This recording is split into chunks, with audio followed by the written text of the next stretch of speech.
What's going on, Guardians? TBL here, and today, as you know, has been an insane day for Destiny 2 news. We, of course, had the Destiny 2 expansion Forsaken reveal trailer done by Bungie earlier today, and there is a ton of stuff that was revealed in that. We've actually got a video covering the video documentary that Bungie put at the beginning of that. It was a 9-minute long video. It introduced a bunch of new things, including the story, some new exotics, the new in-game PvE game mode of Gambit, the Prison of Elders, some new bosses, the new raid world space. There's so many different things that were revealed today. Make sure you go and check out our recap video on that Vidoc. It should be up by the time you're seeing this video right here. But it wasn't the only information we got. We got stuff from that, we got stuff from Deej during the live stream, as well as some changes to the Destiny 2 development roadmap.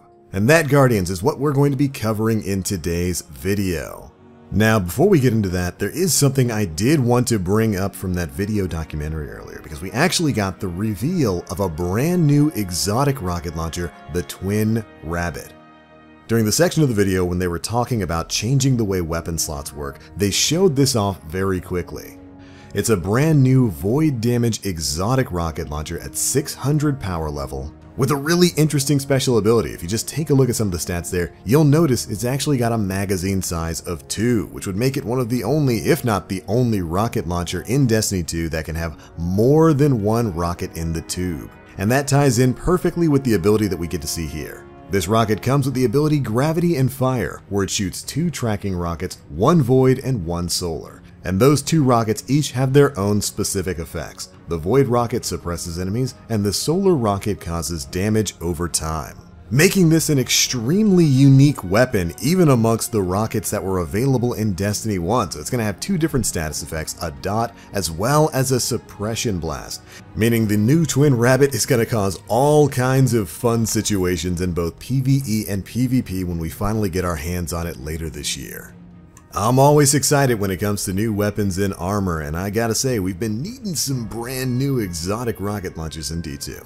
Alright, let's go ahead and dive into this Destiny 2 development roadmap change. Now, as usual, Bungie posts articles for this over on their website. We'll have a link to that down in the description box below. And this comes to us from game director Christopher Baird. Here's what he had to say. It's time to talk more about the second year of Destiny 2.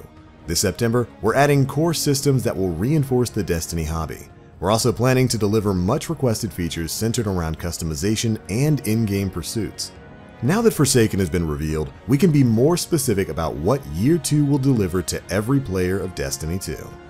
And there we go, here is our brand new Destiny 2 development roadmap, updated and unredacted so we can talk about some very specific things. Now, of course, 1.2.0 and 1.2.1 have already been deployed. And we've now got the official release date of our next big patch update. It's going to be happening on July 17th. That's when we're getting update 1.2.3, the one about the Solstice of Heroes. Here's what's coming in that update. We're getting the Solstice of Heroes seasonal event, which I'm sure we'll be learning more about in the coming weeks. 6v6 quick play. They're going to be updating the Crucible playlist so that all of quick play is going to be 6v6. So your Clash, your Control, your Supremacy, all of that is moving to be 6v6 rather than 4v4. We're also getting a permanent Rumble playlist, so you free-for-all kings out there can finally rejoice. It's no longer going to be on a weekly rotation with other game modes. Rumble's coming back permanently.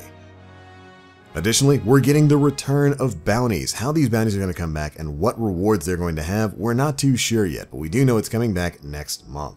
Then, we're getting expansion 1 and 2 Raid Lair Prestige, so the prestige modes for Eater of Worlds and the Spire of Stars are going to be dropping in this July 17th update.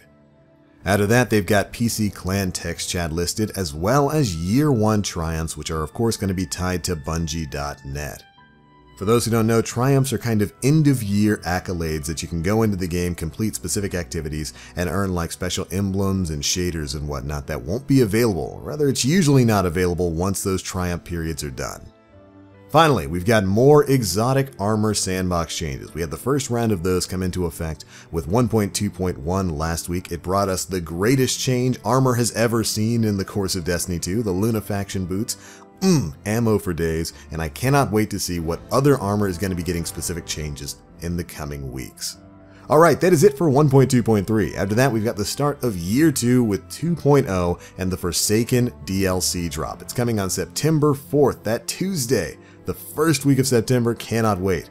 We've got gear collections, in-game triumphs, which is shown off during that Vidoc that they put out today, weapon slot changes. You're going to be able to basically pick how you want to run your weapons. If you want to run things with dual primaries and a heavy weapon, or power weapon rather, excuse me, as we have been in Destiny 2, you can. If you want to go back to the Destiny 1 system of primary, secondary, heavy weapon, you can. If you want to run with 3 shotguns, 3 sniper rifles, whatever you want, you can do that. That's the weapon slot changes that we're going to be experiencing in Forsaken.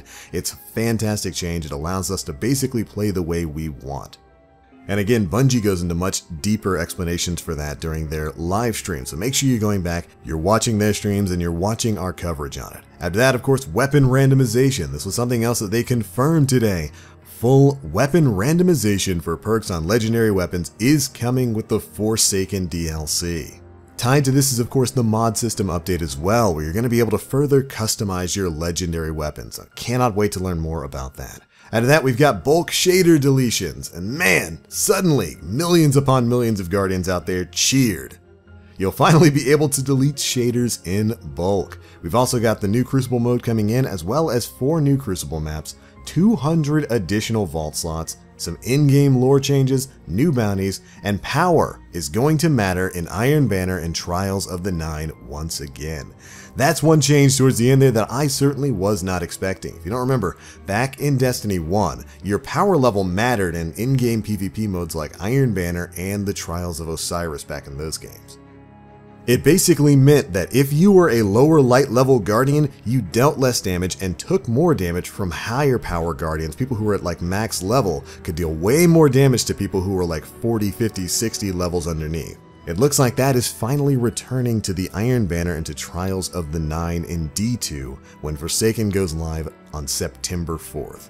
And I gotta say that's an interesting change. The reason why this change was made in the first place, where they took away the power level advantages, was so that players who didn't own the DLC, didn't get outclassed by people who had basically paid money for the DLC, because power level is always tied to your ownership of DLC content. If you don't own the DLC, you can't reach the upper echelons of power level rank. It looks like they're finally dropping that, going back to the way things were in Destiny 1. And I gotta say, it's gonna be an interesting change for all the Guardians who are used to having power levels equalized in PvP.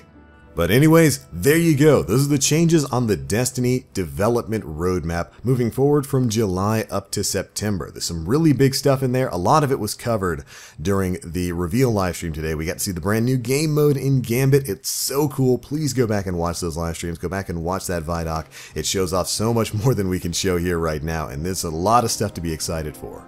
But alright, that is it for all of the information concerning the Destiny development roadmap.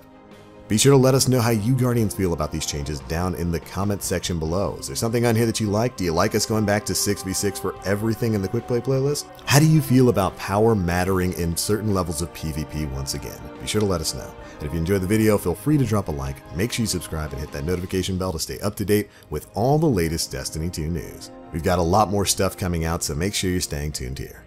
But alright, that's it for this one. Thank you all so much for watching. And as always, I'm the Black Link. You Guardians, stay frosty.